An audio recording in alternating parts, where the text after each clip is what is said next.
नायगावआव 3000 बिगा land बैंकआव सोबाय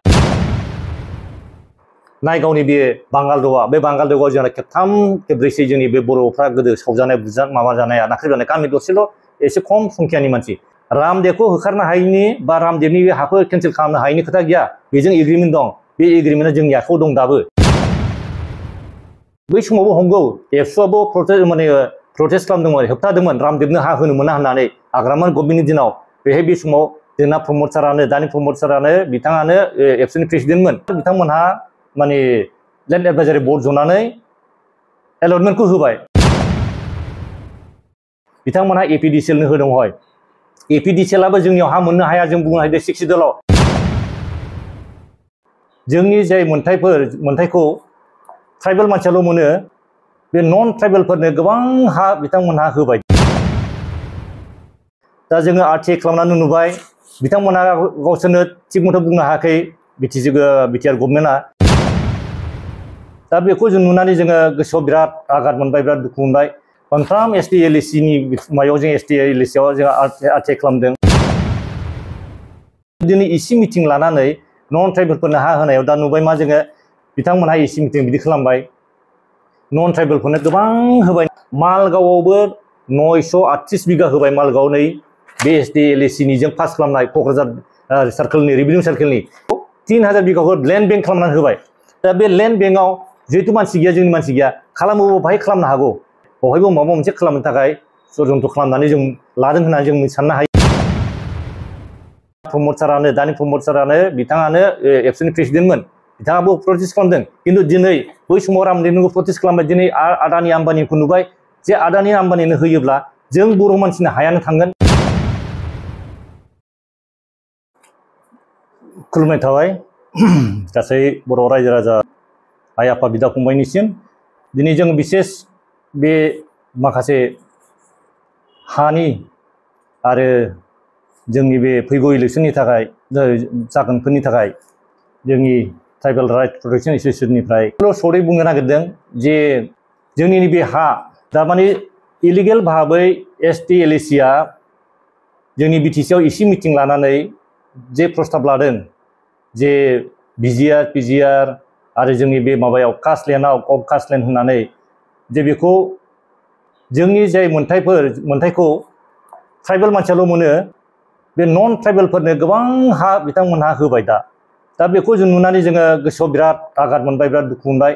दा जोङो आरटिआइ खालामनानै नुबाय बिथांमोनहा गावसोरनो थिग मथे बुंनो हायाखै बिटिआर गभर्नमेन्टआ जे जों मालाबा होनो जों 2 लाख 2.5 लाख होबाय दा 3 लाख होबाय एथ' होबाय होननानै बुङो दा जोङो अनेकाव जों आरटिआइ खालामनानै मोनबाय जे बे जों आरटिआइ खालामगासिनो दं आरटिआइ खालामगासिनो दं मोनफ्रोम एसटि एलएसिनि मायाव जों एसटि एलएसिआव जों आरटिआइ खालामदों दा बेवहाय मोनबाय मा गासिबावबो जे मानसिफ्रा इनएलिजिबल जायफ्रा मोननो हाया बिथांमोनखौ गासिबो जों नुबाय मोनफ्रोम एसटि एलएसिआव आरो दिनैसिम खेबथाम खेब्रैल' नङा गोबांबार बिथांमोनहा माने लैंड एडभाइजारि बर्ड जनानै एलटमेन्टखौ होबाय दा नुबाय दा 3 लाख 4 लाख जे होबाय होनदों जों सानदोंमोन मा जोंनि ट्राइबेल मानसिफोर बा जायहा बिफानिफ्राय फिसालानो खालामनानै होनाय बेफोर जानांगौ जादों सानदोंमोन दा जों आरटिआइ जों नुबाय मा जेराव माने नन ट्राइबेल गुबुन हारिनि मानसि नन ट्राइबेलफोर बिथांमोनखौ होबाय जेखौ जोङो गिबाय थादोंमोन जेखौ गिनानै आसाम गभर्नमेन्टआबो दिनै बिसोरखौ होआखै जेराव माने दिनैसिम इभिक्सनसो खालामदों खिन्थु जोंनिया मा जोंना बिसोरखौ सोनानै लानानै आरो बिसोरनो होगासिनो दं दा जों बे बिथां जोंनो लेण्डनि जाय इएम बिथां फेरेंगा सार बिथांजोंबो जों रायज्लायबाय जे बेखौ बोरै होदों आरो जोङो माने माखासे एसटि एलएसिफोरजों रायज्लायबाय बिसोर बोरै होदों दा बे इनएलिजिबल मानसिफोरनो बोरै होखो दा बिथांमोननो जों आरटिआइ होनानैबो सोंबाय जे नोंसोर बेखौ बोरै होदों बे गुबुन नन ट्राइबेल मानसिनो बोरै होनो हाखो पिजिआर बिजिआर बे गल्फ कास्टलेण्डआव बोरै होनो हाखो दा बिथांमोना बुंबाय बावहाय माने बेल ब्लक नङै जेनेरेल सिट होनना बुंबाय जेनेरेल सिटआव होदों जेनेरेल सिट 60 दलाव माबि जेनेरेल सिट बिनि एन्सारखौ दा आवगायावबो होदों होननांगौ जों बे जेला सोंनो होनबा आवगायावबो होदों आवगायनि गभर्नमेन्टआबो होदों दा आवगायनि गभर्नमेन्टआ जा भुल खालामनानै होदों बेखायनोथ' नोंथांमोननि गभर्नमेन्टआ फैदों बे भुल खालामदों खिन्थु बे आवगायाव भुल खम होदों बिथांमोना होनदों 1800ल' होदों माने 2500ल' होदों नंगौ बै समाव होदों बेबायदि होदों जानो हागौ बिनि बिथोराव भुल थांदों बिसोरनावबो खिन्थु बिसोरल' होदों माने जाय हा मोननांगौ बेखौसो बिसोरनो होदों आरो जाय मोननो मोना बेखौ होनो हाया ओंखायनो होआखै खिन्थु दिनै इसे मिटिं लानानै नन ट्राइबेलफोरनो हा होनायाव दा नुबाय मा जोङो बिथांमोनहा इसे मिटिं बिदि खालामबाय नन ट्राइबेलफोरनो गोबां होबाय नै जों दा जों सानख'नानै मोनदों जे बेवहाय जेसेबांखिनि मोनसे माबायाव 800 दंब्ला 250 300आनो गुबुन नन ट्राइबेलफोरनि होमबा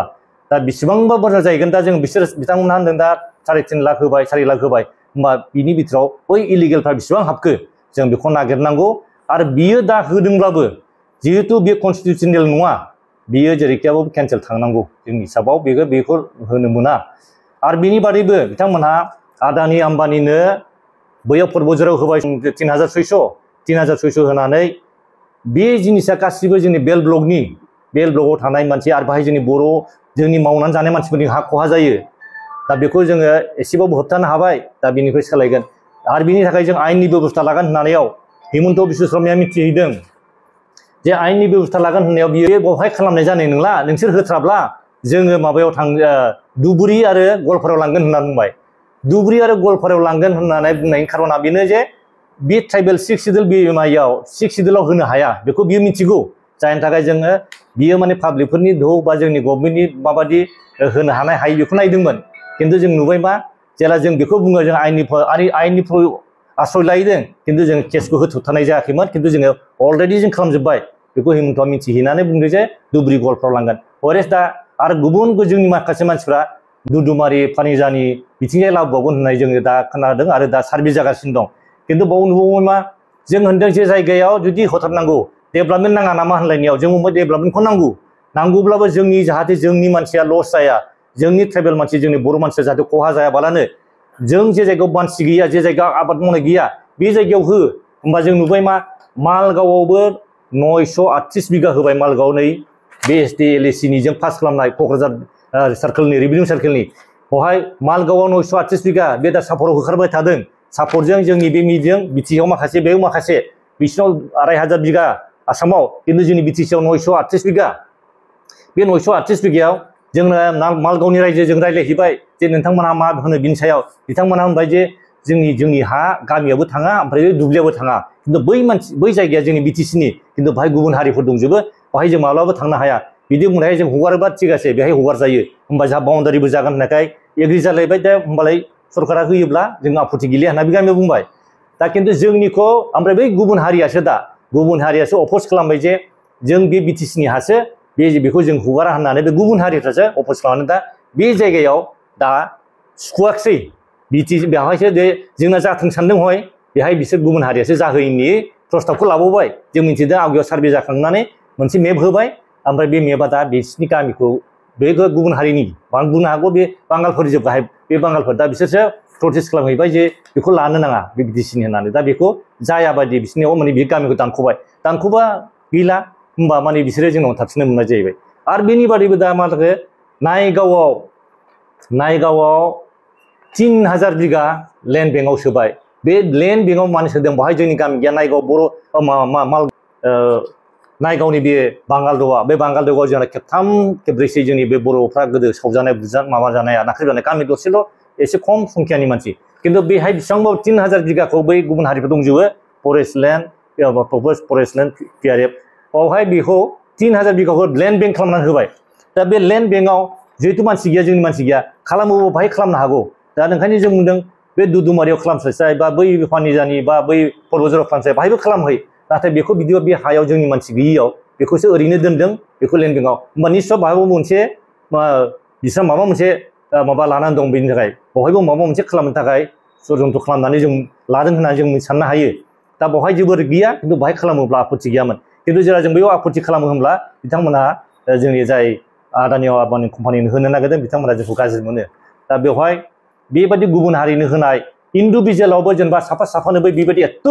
बुरजा होबाय जेराव माने गासिबो बिथांमोननि गासिबो मोनफ्रोमबो एसटि एलएसिआव जेरै जोंहा 19टा माबा दङ सार्कोल दङ 19टा सार्कोलाव होमबा बेसे बुरजा होखो दा जोंहा बेसेबां जोंहा हाया खहा जागोन दा बिदि होयोब्ला जोंनि हाया बहा थागोन सासे मोनसे कम्पानि जुदि 3000 रामदेबनो होबाय 4000 नैबाय 2000 माबायाव तामुलपुराव होबाय 1000 बिगा होमबा रामदेवा ओरैबायदि बिसोर जोंनि एग्रिमेन्टआव बे होदोंमोन बिटिसि गभर्नमेन्टआव जे रामदेवनि जोंनाव गासिबो लेखाया दंजोबो रामदेवनि एग्रिमेन्टआव बियो 50,000 होनानै बे एग्रिमेन्टखौ खालामनानै ओमफ्राय 3 बोसोर ना 1 बोसोर बिसोरो माबा खाजोनाखौ होबाय थानांगौ इनक्रिज खालामनांगौ आरो बेखौ 3 बोसोरनि बिथोराव जगापिट ट्रास्ट खुलिनांगौमोन बे जगापिट ट्रास्टखौ खुलिदोंना खुलियाखै जगापिट ट्रास्टआवबो जोंनि मानसियासो थाजोबनो मोनगोन जोंनि मानसिखौ लाफानानैसो खालामनो मोनगोन ट्रास्टआ दा बे ट्रास्टखौ खालामाखैब्ला बेखौ जोङो बिनिफ्राय बेखौ जोङो केन्सेल खालामनो हायो आरो बेखौ जोंनो रिभिनिउ होदोंना होआखै बे रिभिनिउखौ नायनांगौ दा जों बे रिभिनिउनि थाखाय बिथांमोना आरटिआइ होनानै जों बुंगोन जे रिभिनिउ मोनदोंना मोनाखै रामदेवखौ होखारनो हायैनि बा रामदेवनि बे हाखौ केन्सेल खालामनो हायैनि खोथा गैया बेजों एग्रिमेन्ट दं बे एग्रिमेन्टआ जोंनि आखायाव दं दाबो बेबादि दिनै बै समावबो हमगौ एबसुआबो प्रटेस्ट खालामदोंमोन होबथादोंमोन रामदेवनो हा होनो मोना होननानै आग्रामान गभर्नमेन्टनि दिनाव बेहाय बे समाव जोंना प्रमद सारानो दानि प्रमद सारानो बिथाङानो एबसुनि प्रेसिडेन्टमोन बिथाङाबो प्रटेस्ट खालामदों खिन्थु दिनै बै समाव रामदेवनिखौ प्रटेस्ट खालामबाय दिनै आदानि आम्बानिखौ नुबाय जे आदानि आम्बानिनो होयोब्ला जों बर' मानसिनि हायानो थांगोन बा जों बर' मानसिनि हा हु गय बागान साहा बागान रबाट बागान बिसोर थांगोन दा बे खेथ्रआव जों बेखौ बाहाय खालामाबालानो जेराव माने दा जों बुंबाय जे नायगावआव खालि हा दं बाहाय खालामनो हायो मालगावआव जों खालामदों बाहाय खालामनो हायो खिन्थु जोंनि बे बर' गामि मैखोम बर' गामि हा रायजो जानाय हाखौ मानो जबरदस्ति खालामबाय थादों बिनि सायावसो जोंहा कुइसन दं आरो बेहाय मा बिथांमोनहा मा बेनिफिट लाबोगोन आदानि आम्बानिनो कम्पानिनो होनानै बिथांमोनहा एपिडिसिएलनो होदों हय एपिडिसिएलआबो जोंनियाव हा मोननो हाया जों बुंनो हायो 6 सिडुलाव मानो होनबा एपिडिसिएलआ जोंनि बिटिसिनि ट्रेन्सफार साबजेक्ट नङा बे ट्रेन्सफार साबजेक्ट नङैयाव बिसोर मोननो मोना बिदिबा ना नोंसोरना इलेक्ट्रिसिटि नाङा नामा होननो हागौ जोंखौ होनदों माने इलेक्ट्रिसिटि होनदों दस्रा कम्पानि दस्रा स्टेटनिफ्रायबो जों इलेक्ट्रिसिटिखौ बायो जेरै जोंनि इलेक्ट्रिसिटिखौ सालाकाटिनि नेसनेल एनटिपिसिखौ गुबुनावसो लाङो साराउन्डिं 10 किल'मिटाराव जों मोननांगौबो फ्रि कारेन्ट मोननांगौ फ्रि मेडिकेल मोननांगौ आरो माखासे स्कुल कलेजनि फेसिलिटि मोननांगौ बेखौ खालामाखै दा बेखौ खालामोब्ला नोङो पटबजारावनो खालाम नोङो दुदुमारियावनो खालाम बेखौ खालामोब्ला बे गामिनि रायजोजों रायलायनांगौ आरो मा फेसिलिटि दं बेखौबो मिथिहोजोबनांगौ नाथाय बेखौ खालामालानो बिथांमोना जबरदस्ति सुगासिनो दं बे जोंनि थाखाय अन्याय आरो जोंनि 6 सिडुलखौ भायलेट खालामजादों बेनिखायनो जों 6 सिडुलखौ बिथांमोनहा गैला नामा होनबा बिथांमोनहा 6 सिडुलनि सोमोन्दै जेबो बुङा खिन्थु 6 सिडुलखौ लाखियाब्ला जों ट्राइबेलफ्रा थांनानै थानाया जोंहा जेबो मोनथाय थाहैनाय नङा बेखिनिखौ आङो दा नैबे हानि सोमोन्दै बुंबाय जाहाथे बे हानि सायाव बे इलिगेलखौ जों बिनि सायाव नांबाय थागोन आरो बे इलिगेला जाहाथे गोजोर जानानै थानो मोना आं बेखिनि बुंबाय